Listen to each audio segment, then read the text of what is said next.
de l'Université de Lorraine, la section de Metz. Et donc, je te passe la parole. Merci beaucoup Oreste. Nous sommes très très heureux donc aussi à l'Université de Lorraine, donc antenne de Metz, mais nos collègues de Nancy sont aussi présents et font aussi la deuxième partie de matinée, on va dire, avec vous. Donc moi je suis Dimitri Véziroglu, je suis un professeur d'histoire du cinéma à l'Université de Lorraine, donc à Metz. Et j'enseigne donc au sein de ce master qui s'appelle Métier de la transmission du cinéma et de l'audiovisuel, et le partenariat qu'on a monté donc grâce à Oreste et Sakeli et Sandrine Garcia consistait dans l'accompagnement d'un des films du programme de Villerue, donc le film que vous allez voir à l'instant, par les étudiants du Master 2, les 15 étudiants qui sont ici aujourd'hui, qui vous ont distribué les petits livrets, qui donc pendant toute la première partie du semestre ont travaillé d'arrache-pied, je dois vraiment les féliciter, pour fabriquer donc ce petit livret, donc écrire les textes, mettre en page, réaliser les visuels. Ils ont réalisé également une affiche, un flyer, une bande-annonce, et ils vont animer les séances et la discussion avec vous. Donc je les remercie vraiment de leur implication dans le projet et les félicite. Donc vous avez dans les mains le petit livret qui est d'accompagnement explicatif sur le film que je vous laisse découvrir. Et donc, sans plus attendre, je vais passer la parole à l'un d'entre eux, qui est Grégory Nicole, qui va introduire le film auprès de vous. Le film vous sera ensuite projeté et on aura un quart d'heure environ après le film pour une discussion qui sera animée donc, par les étudiants, mais surtout aussi pour recueillir vos réactions et répondre à vos éventuelles questions. Grégory, je vous laisse la parole.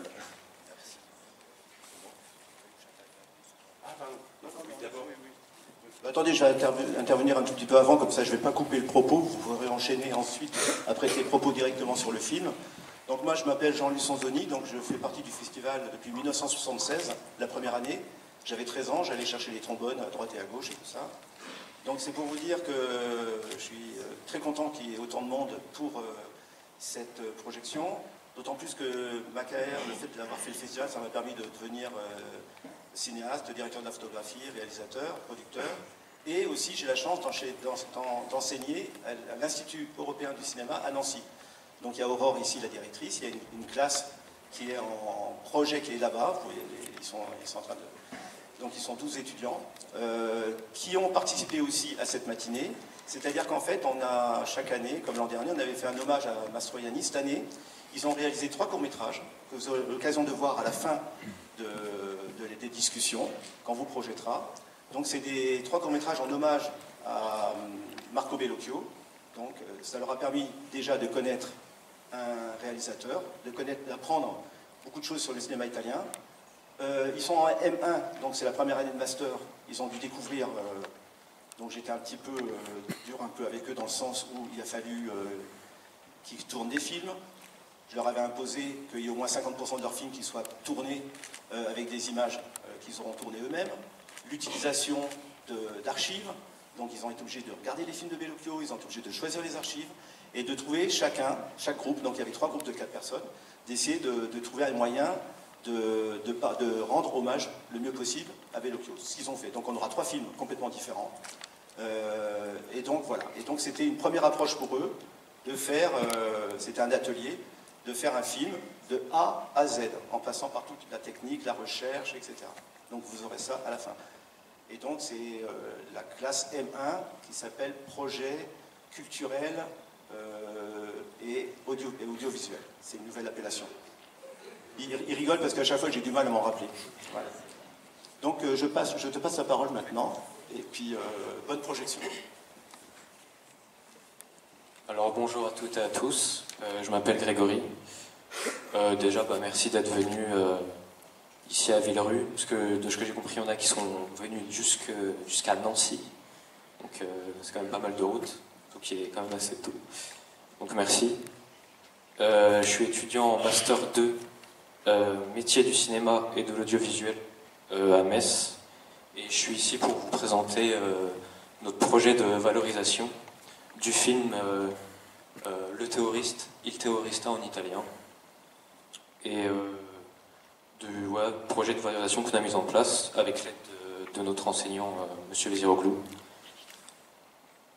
Du coup, dans notre cadre de notre cours de valorisation et programmation de patrimoine cinématographique, on a été délégué et désigné pour réaliser ce projet à l'occasion de la restauration du film, de sa programmation au Festival de Villerue aujourd'hui même, et aussi également au Centre Pompidou Metz le 24 novembre. Et du coup, avec ma promotion, on s'est donc livré à cet exercice. On devait créer tout ce projet de A à Z, et donc chacun avait un rôle spécifique. Donc il y a eu le côté rédaction, donc c'est ceux qui ont écrit tous les articles du livret, ceux qui ont fait les recherches, ceux qui ont fait aussi des entretiens, notamment avec Patricia Barsanti, qui est du coup la directrice de Lire Distribution, qui a été en charge du coup de la restauration de ce film. Aussi Paola Palma, qui est une maîtresse de conférence en études cinématographiques à l'université de Caen-Normandie, et qui est spécialisée notamment dans les coproductions cinématographiques franco-italiennes. Du coup, il y a aussi le graphisme, donc l'affiche du livret, enfin toutes les affiches, tous les flyers, et les bandes annonces, la mise en page du livret que vous pouvez voir, que vous avez dans vos mains. Et les communications, donc on a créé des comptes Instagram, on a créé des trucs sur les réseaux sociaux, on a fait des collages, tout ça. Et puis l'animation, ceux qui coordonnent et moi à ce micro. Et du coup, par conséquent, c'est un projet, c'est un travail d'équipe.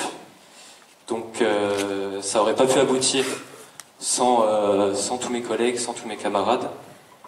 Sinon, il n'y aurait pas eu toute cette confection de tout ce projet. Donc voilà, je voulais les remercier individuellement. Donc il y a Suzy, Anaël, Anna, Maë, Eva, Miguena, Inès, Elisa, Tom, William, Marlène, David, Matteo et Alyosha, sans qui toutes ces personnes, la programmation n'aurait pas bien fonctionné de manière idéale. Donc voilà, merci à vous. J'aimerais qu'on les applaudisse un peu.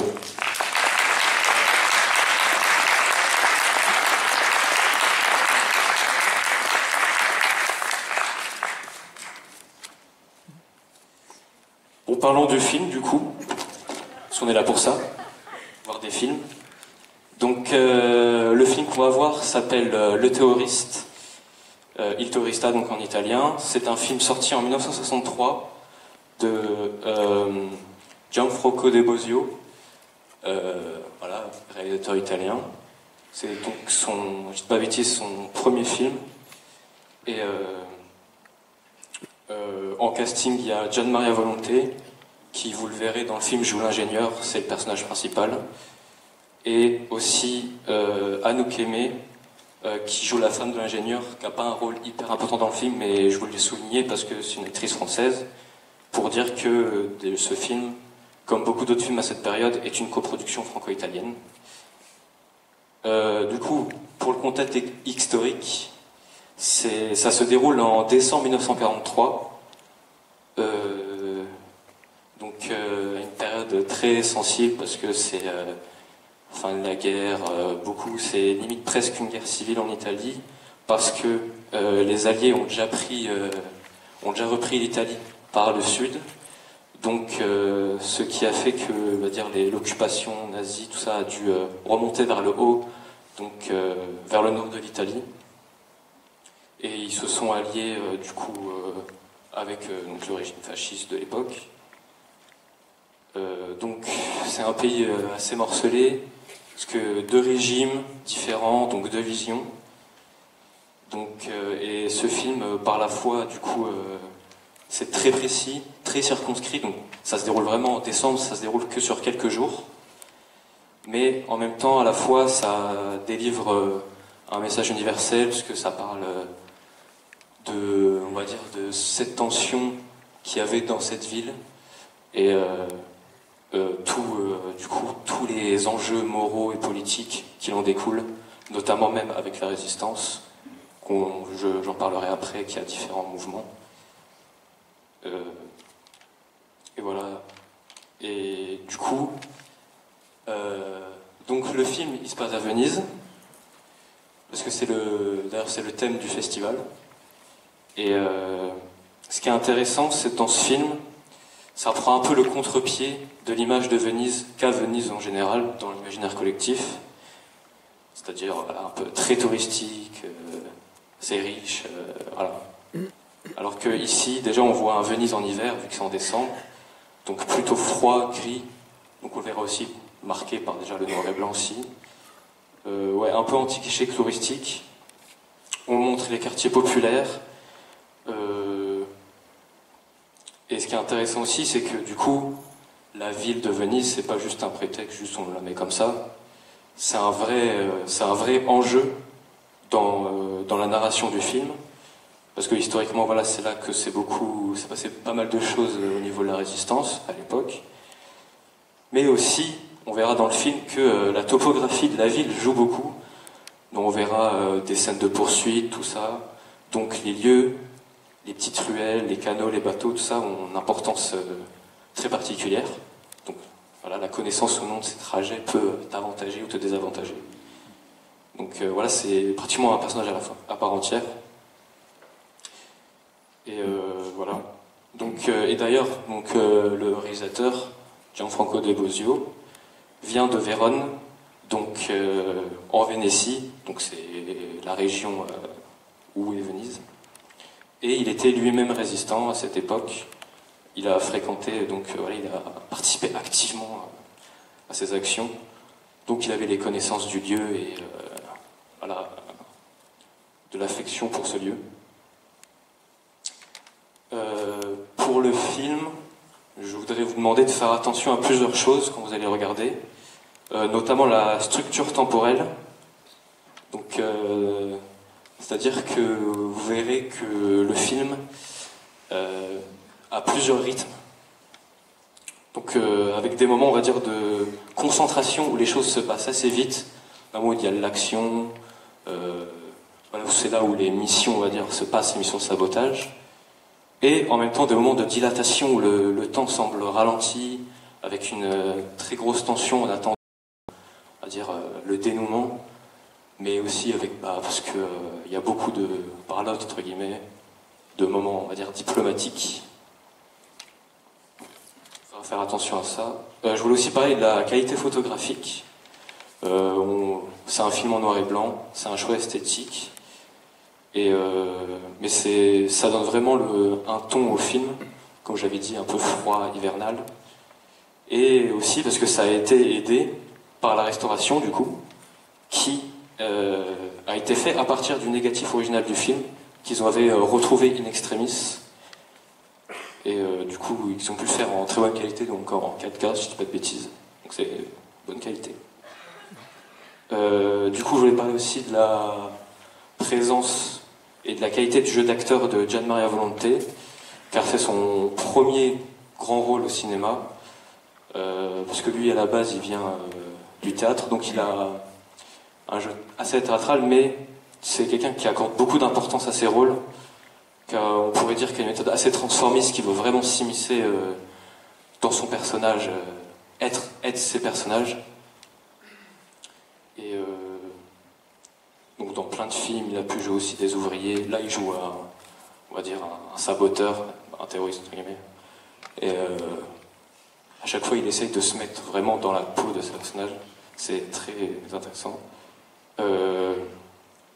Donc aussi, je voulais aussi parler du coup du moment clé du coup de cette résistance italienne, parce qu'on verra du coup, c'est quand même un film assez poétique, et on verra d'ailleurs parlons de toutes ces différentes factions, on va dire, notamment tous les bords politiques, notamment la démocratie chrétienne, les libéraux, les actionnistes, les socialistes et les communistes qui étaient les 5 grands partis en Italie à cette époque, et on les voit tous ensemble, on les verra discuter, aborder tous ces sujets-là, qui sont du coup unis, on va dire, dans l'effort de libération, mais qui gardent quand même leurs disparités et chacun leurs avis, donc c'est intéressant de voir un peu tous leurs arguments. Donc, on pourrait avoir aussi un peu une dichotomie du coup entre cette force diplomatique, mais aussi une force d'action avec le GAP, donc le groupe Action Partisane, si je ne dis pas de bêtises, c'est ça. Qui du coup c'est eux, qui à l'inverse, eux c'est ceux qui sont dans l'action, donc ceux qui font une mission de sabotage, voilà, qui sont sur le terrain. Et du coup, dont fait partie l'ingénieur. Et du coup, ce qui est intéressant aussi de voir, ce sera du coup cette dichotomie, cette différence entre les pourparlers, la diplomatie, et aussi ces actions, du coup actions violentes, parce que voilà, c'est la résistance. Il y aura des conséquences, des morts.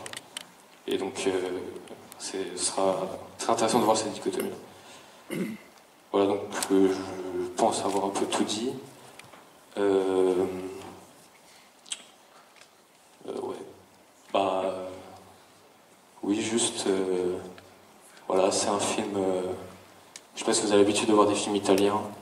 Moi, j'ai vraiment connu depuis l'année dernière, mais je suis très vite tombé amoureux un peu, surtout de cette période-là, 60-80, parce que c'est très axé politique, et j'ai un peu une appétence pour ça. Donc voilà, j'espère que vous aurez la même appréciation que je l'ai eu en vous regardant. Donc voilà, merci à vous.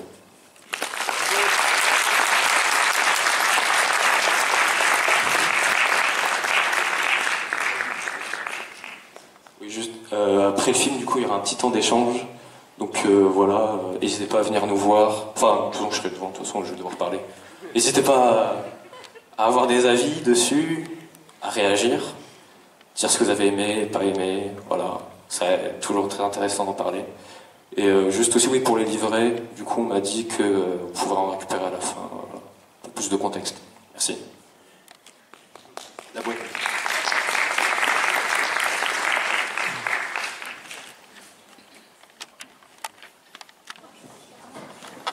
Donc, je ne sais pas, les étudiants qui devaient prendre la parole pour le débat à la suite de ce film peuvent venir.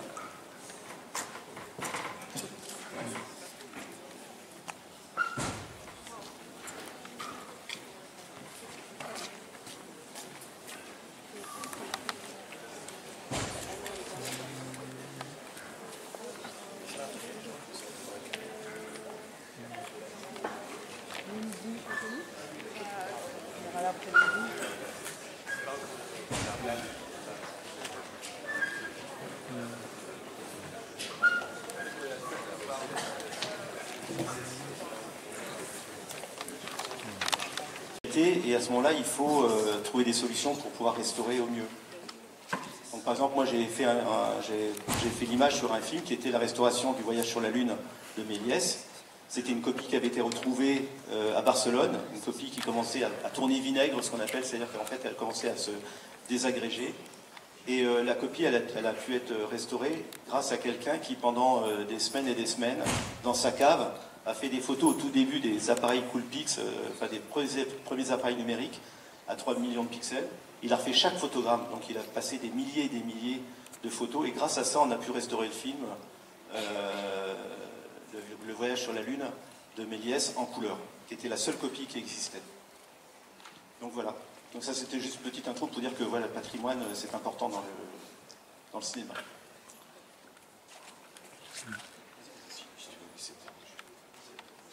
Oui. Alors, s'il y a des questions, on vous passe le micro. Hein.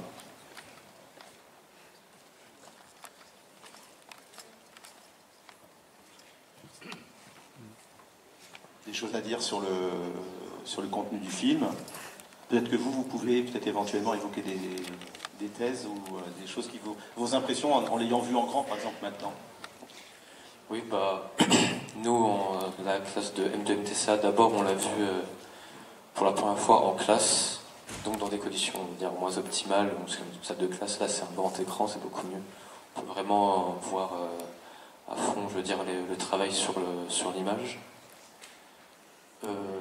Au niveau du film, moi, j'aime beaucoup, personnellement, voilà, tout l'aspect politique. J'aime beaucoup les scènes, toutes les scènes de négociation entre les différents partis dont on a appris, je veux dire, en cours après tout bon, je suis pas un spécialiste du ciné, de la politique italienne, donc j'imagine que la majorité des gens non plus, mais c'est intéressant de voir chaque représentant du parti est un archétype d'idéaux, et voir ces 5 personnes s'entremêler et comparer leurs idées, voir comment ils arrivent à gérer tout ça pendant un moment charnière, on va dire en crise, c'est-à-dire c'est imminent.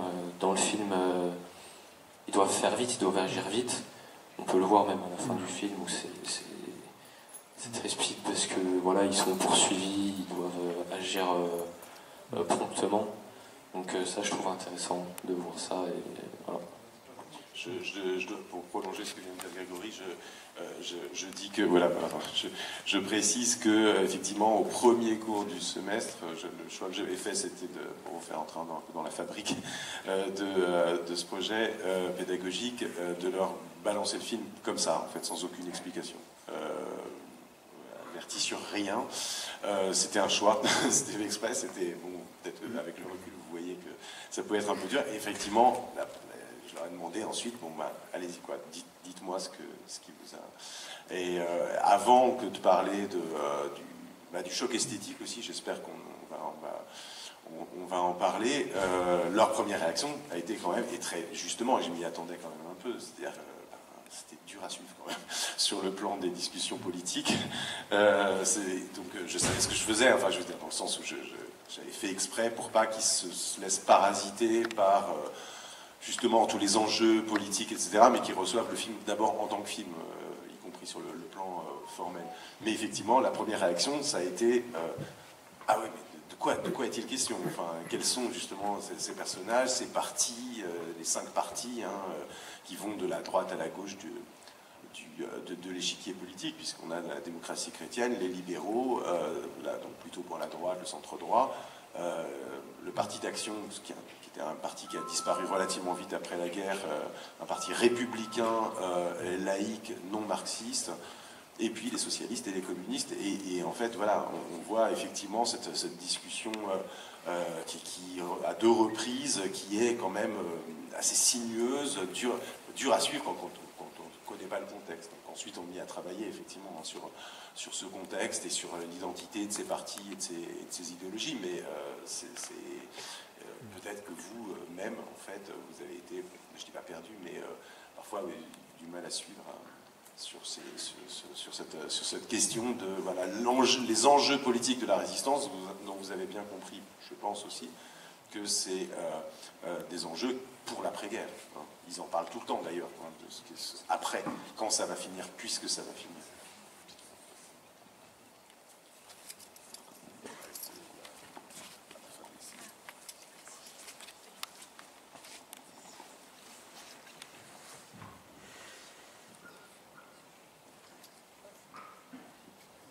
On va faire passer le micro. Merci. Bravo les enfants pour le travail. Donc, j'étais intéressé par la scène où il y a cette définition qui donnait des gaps, parce que Grégory, tu retiens la mauvaise définition. Si vous vous souvenez de la scène, c'est GAP, groupe d'action partisan puis populaire, dit le socialiste, et le communiste dit non, patriotique. Donc les groupes d'action patriotique, c'est bien les premiers groupes qui sont organisés par la résistance communiste des brigades Garibaldi.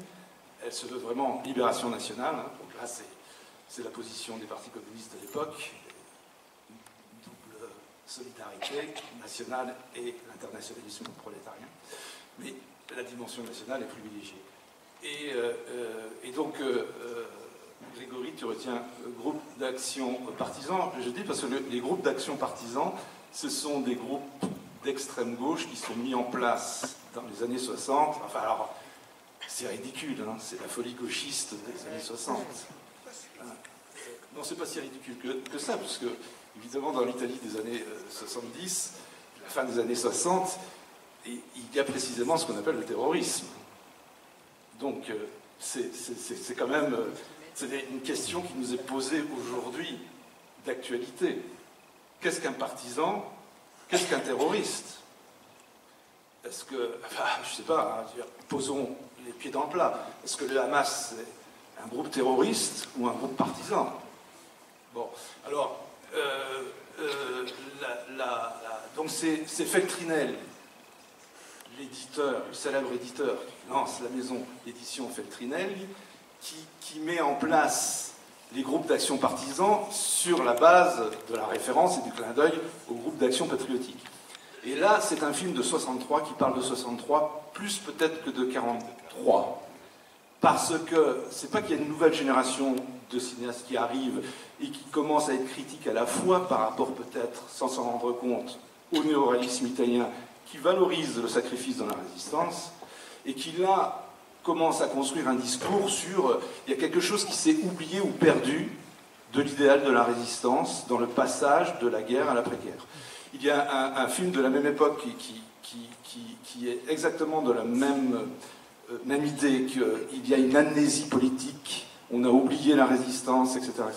C'est La longue nuit de 1943 de Floresta Novancini qui sort en 1963 également.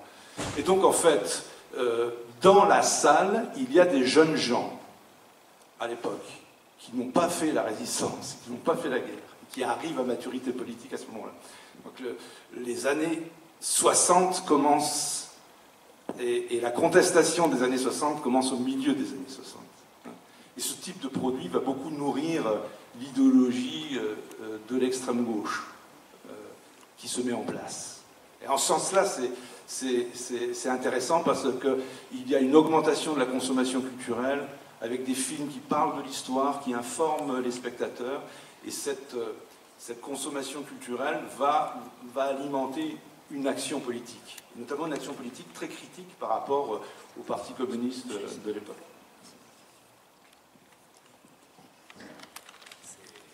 Je voulais préciser pour les personnes qui ne connaissent pas, c'est Fabrice Montebello, donc, qui est professeur à Metz, grand spécialiste du cinéma italien aussi, et voilà, donc on a la chance d'avoir parmi nous. Je dis ça pour les étudiants de l'IECA qui sont en haut.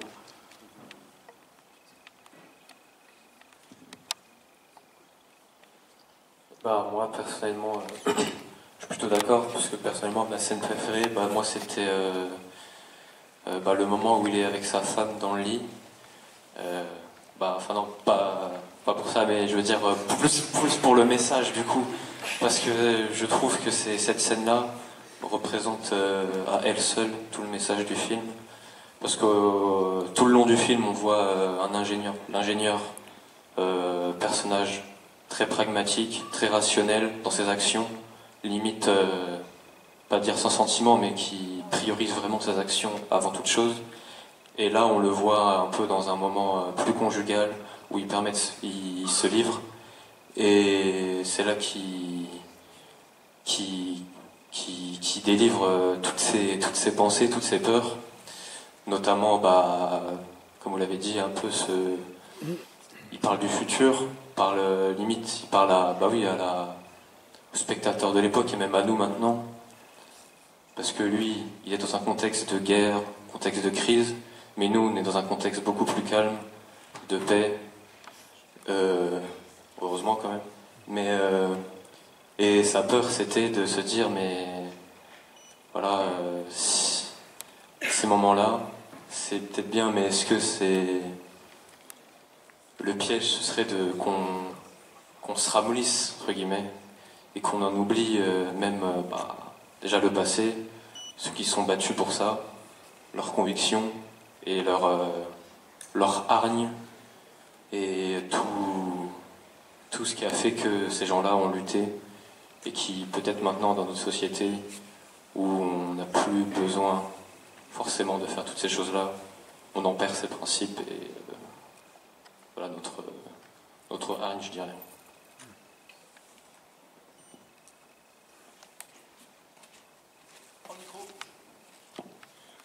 Oui, je suis d'accord en fait avec Grégory, cette scène elle est vraiment fondamentale aussi pour en fait ce qui se passe, parce que je trouve que entre l'homme et la femme, quoi, parce que en fait c'est justement dans ce moment d'émotion qui est introduite de manière assez crue d'ailleurs. On peut ici, oui, c'est quand même, enfin voilà, il y a beau avoir l'ellipse évidemment. Du moment où ils font l'amour, c'est quand même, voilà, c'est quand même très explicite en fait ce qui se passe. Et c'est que dans ce moment d'émotion qui est poignant, véritablement de leur retrouvaille, que sort cette intimité dont vous avez parlé. Donc ça, je trouve que c'est vraiment et cette focalisation sur ce qu'on risque de rater dans l'après-guerre, c'est extrêmement. Alors tu parlais, Fabrice, des spectateurs de 1963, enfin c'est quand même d'ailleurs c'est un film, on peut le rappeler, qui n'a pas très bien marché à l'époque, qui n'a plutôt pas bien marché en fait. Parce que c'était un message qu'il adressait qui était quand même voilà, assez accusatoire. En 1963, on est en plein, enfin non, en fait on est vers la fin de ce qu'on a appelé le boom économique, l'Italie voilà, enfin acquis cette abondance justement et cette paix, etc. C'est regorgé de richesse, d'industrialisation, etc. C'est un peu illusionné sur le fait que tout allait bien. Et recevoir un film en 1963, un film comme ça, alors c'est pas du tout le seul, il y en a d'autres, qui soient historiques ou pas, bien sûr, qui adressent des messages sévères à cette Italie-là, mais c'est quand même une des claques, disons, que se reçoit le public italien, et qui n'est pas forcément, quand c'est une comédie, bon, ça passe parce qu'il y a Alberto Sordi, etc., et on rigole bien, malgré tout, mais quand c'est un film dramatique comme ça, c'est une claque un peu dure à recevoir, quand même. Voilà, enfin, c'est mon sentiment. Et ce qui est intéressant, c'est que ça revient à plusieurs moments dans le film, cette question de l'après. Et en particulier, moi, j'y ai fait, je viens de cette vision-là, c'est même la 4e ou 5e fois que je le vois, le film, mais à saisir quelque chose dans le dialogue avec la fameuse staffetta, donc la résistante qui passe les messages, l'argent, etc., celle qui va lui donner l'adresse où il va pouvoir aller retrouver sa femme. Dont on comprend qu'elle est enseignante à l'école, et qu'elle, comme tous les enseignants de l'école, elle doit prêter serment, en tout cas on oblige les enseignants à prêter serment à la République sociale italienne, donc à la République ultra-fasciste, dite République de Salo. Et elle dit 70% des profs sont prêts à prêter ce serment, et lui dit, j'avais pas remarqué cette réplique, il dit, tu vas voir qu'ils vont devoir rendre des comptes. Dis-leur de ne pas prêter serment, sinon ils rendront des comptes. Or, tout le monde sait en 1963 que personne n'a rendu de compte. Il leur est rien arrivé à ceux qui ont prêté serment. Il n'y a pas eu d'épuration, en réalité, en Italie. Donc, et tout le monde le sait. Donc, une phrase comme ça, en 1963, pour la conscience des spectateurs, c'est des choses assez lourdes. Et c'est vrai que, voilà, c'est le fait que tout ça se ponctue le film de manière régulière, lancinante et parfois subliminale, je trouve qu'effectivement, vous avez tout à fait raison, c'est peut-être une des choses les plus fortes du film. Je vais rebondir sur votre épuration. Il n'y en a pas eu non plus en France, mais heureusement, parce que comment on peut vivre ensemble s'il y a une épuration?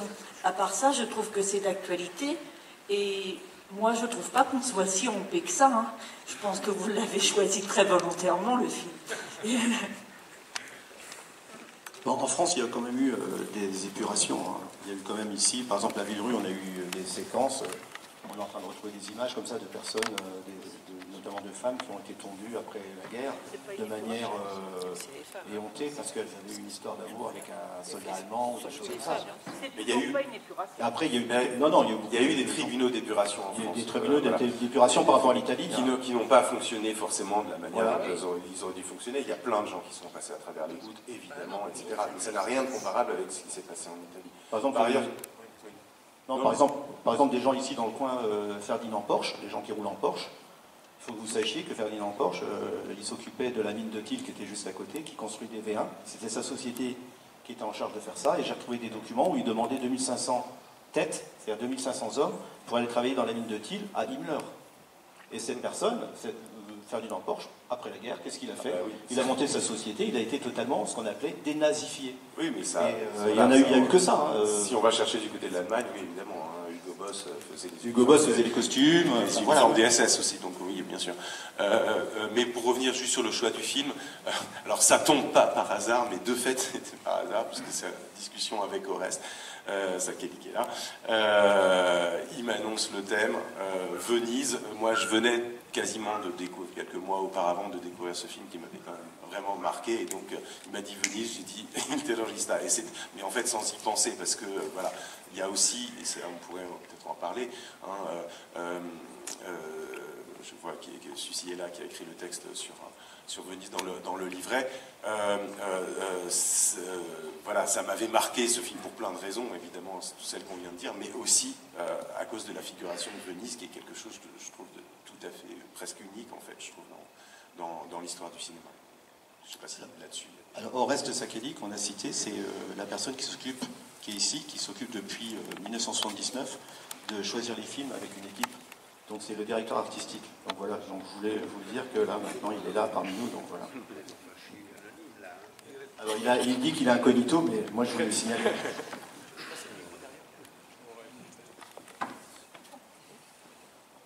Alors c'était une question par rapport à Venise, justement.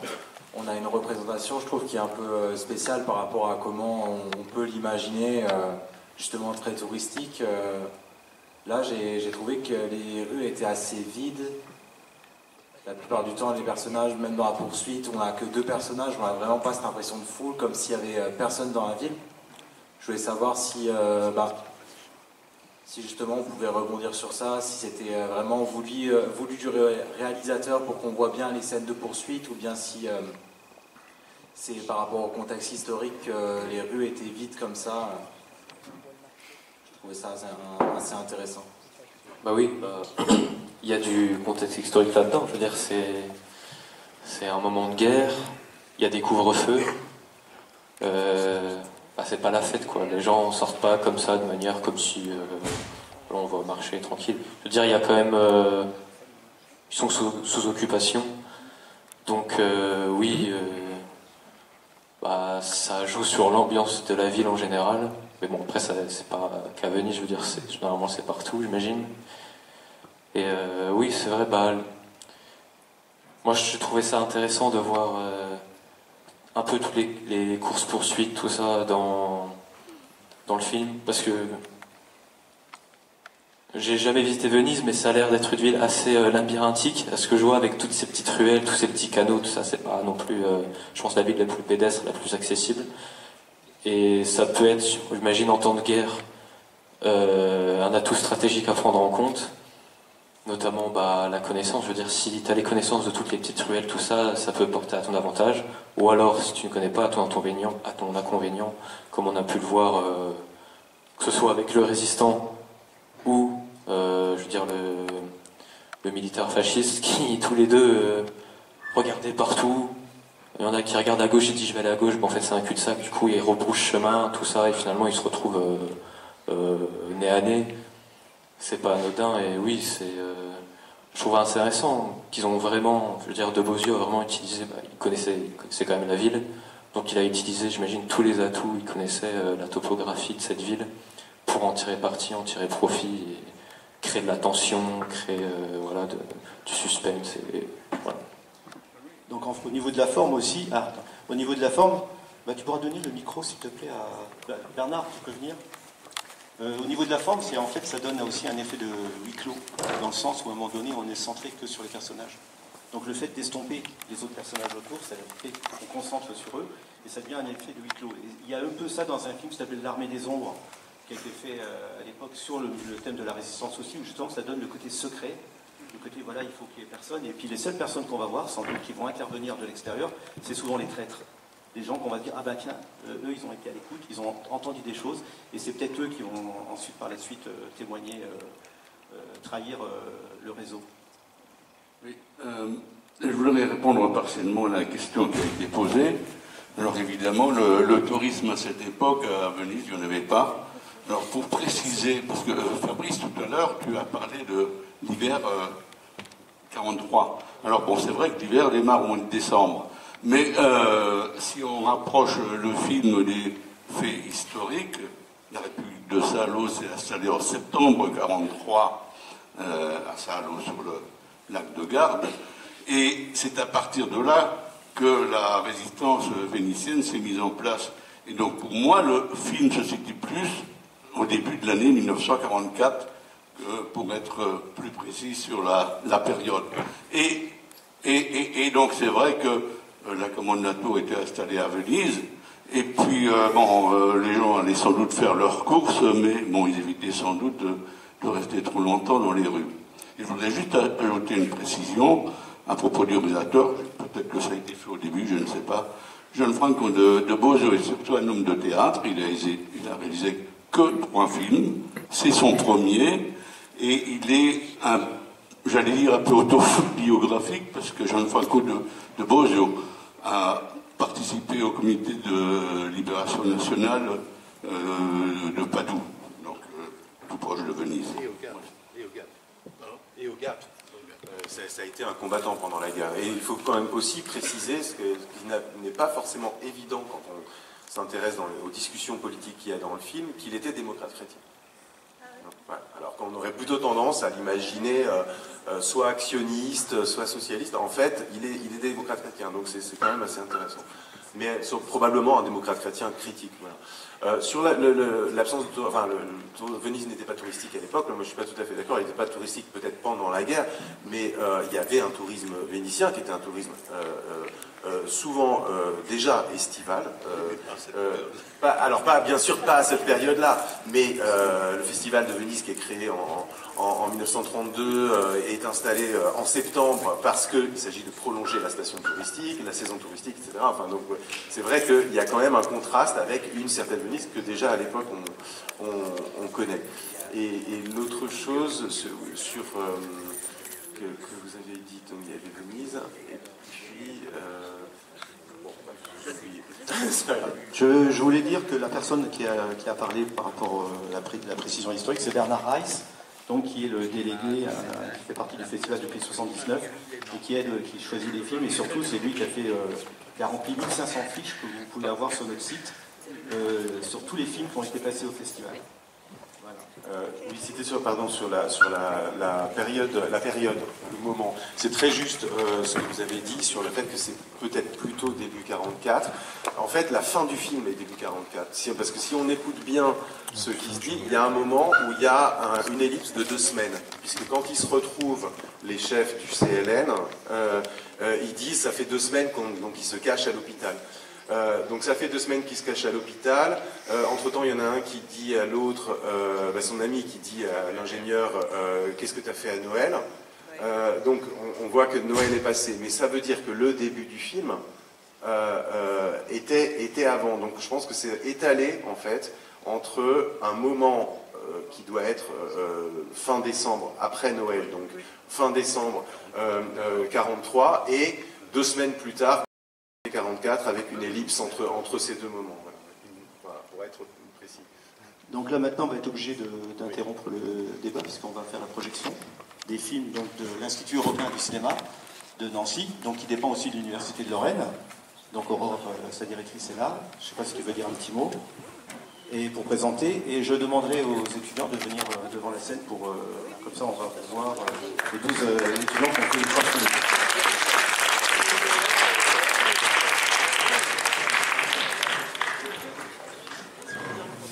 Oui, juste un mot pour vous parler de cette orientation qu'on a créée l'année dernière, qui s'appelle Projet culturel audiovisuel, et qui rassemble en Master 1 15 étudiants, et en Master 2 15 étudiants également, donc elle est toute neuve. Ah oui, il devrait être 15, mais pour l'instant ils ont été 10 l'année dernière, ils sont 12 cette année, au fur et à mesure on y arrivera. Et le projet, effectivement, c'est de leur proposer de faire des films. Nous, à l'UECA, on est beaucoup dans la pratique et pas forcément... Alors, on a d'autres orientations, une qui est plutôt réalisation, une qui est plutôt écriture, et eux, ils prennent en charge, on fait un peu le pendant avec Metz, avec cette question d'accompagner les films, la médiation culturelle, avoir un discours sur les films, mais faire des films sur les films. Et c'est ce qu'ils vont vous montrer tout de suite.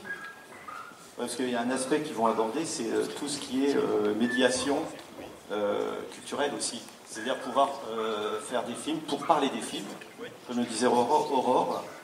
Et pour ça, il faut utiliser tous les moyens. Donc pour l'instant, ils ont fait le côté filmique. Mais il y aura bien sûr par la suite, sans doute passer par les réseaux, tout ça, les diffusions et tout. Donc voilà, donc ils sont tous là. Donc je voudrais qu'on les applaudisse avant. En rappelant encore qu'en fait ils ont eu très peu de temps pour faire leur film, parce que moi je suis intervenu il y a un petit peu plus d'un mois, il y a 5 semaines, que bon, ils ont été obligés de travailler, ils ont chacun leur cours à côté, que c'était compliqué pour eux de se rassembler ensemble et tout ça, donc il y a beaucoup de choses qui sont faites en visio, mais c'était le but aussi de ces films, c'était d'arriver à s'organiser pour faire des films au final. Donc vous avez un rendez-vous, c'est aujourd'hui. Donc voilà, on va vous projeter leur film. Donc Miko, tu peux lancer les projections. Voilà. Donc,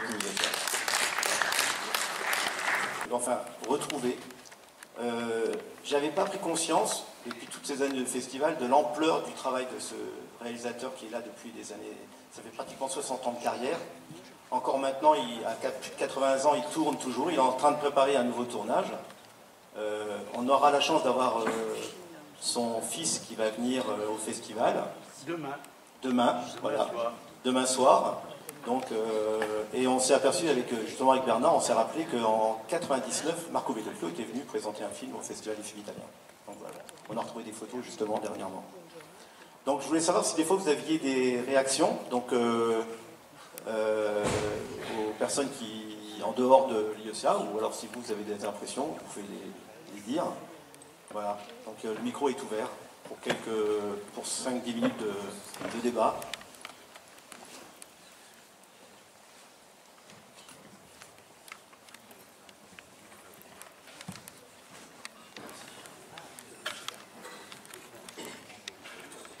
Déjà, bravo à vous pour ces courts-métrages, c'était sympa à voir.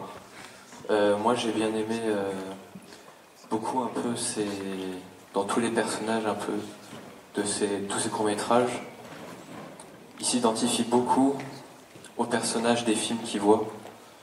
Et je trouve que c'est un peu une constante essentielle du cinéma, c'est aussi se retrouver en ces films et qui nous permet des fois d'avoir de la force. C'est de la fiction, mais cette fiction peut aussi permettre de donner de la force pour la vraie vie, pour nos vrais problèmes. Et je trouve ça bien d'avoir mis en scène. Et surtout le dernier, ces trucs de famille très conflictuels. Des fois, ça peut être un refuge, la fiction. Et ouais, aussi une manière de s'émanciper en voyant des œuvres qui permettent de nous motiver, de nous galvaniser à agir. Et du coup, j'ai bien aimé ça, tout ça. Ouais.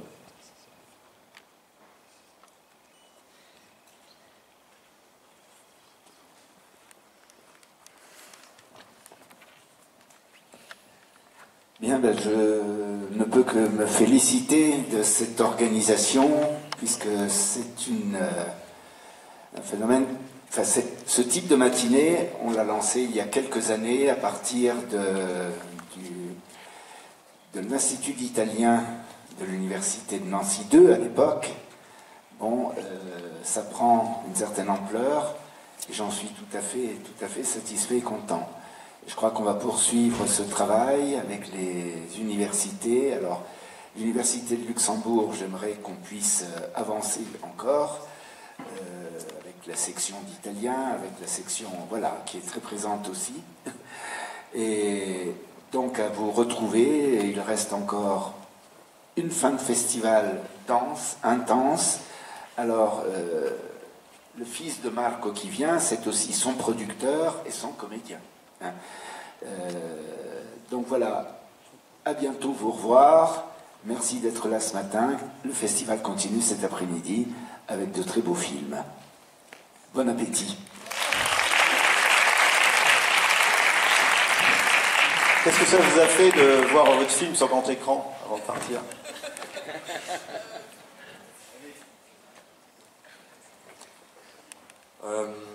C'était marrant, je m'attendais pas à ce qu'il y ait autant de gens, donc c'était une belle expérience. Je pense que Valentin, peut-être que tu as envie d'avoir le micro. Tu veux pas? Ça se voit que je tremble là. Non, bah, c'est vrai que c'est toujours impressionnant. Enfin, voir comme ça sur le grand écran, ça permet de voir aussi en plus grand les défauts. Les petites erreurs de montage que. Mais ouais, non, c'est vrai que c'est assez impressionnant. Puis non, je suis content du travail qu'on a accompli tous ensemble malgré tout. Ça serait quand même bien qu'il y ait une femme qui s'exprime, hein, parce que.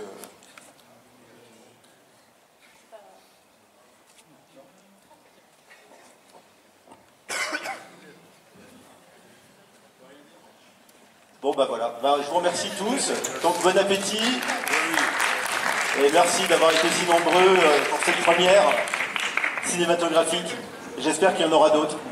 Et juste pour vous rappeler aussi que l'an dernier, il y avait eu justement une intervention, il y avait l'IECA aussi qui était présent au festival du film, le Lux Film Fest de Luxembourg, et qui avait eu des films qui avaient été faits et projetés lors de ce festival. Pour ajouter, puisqu'on parle d'invités, vous avez fait souvent référence à un enlèvement, et l'actrice qui joue le rôle de la mère dans l'enlèvement s'appelle Barbara Ranki, elle sera présente à Villerue samedi.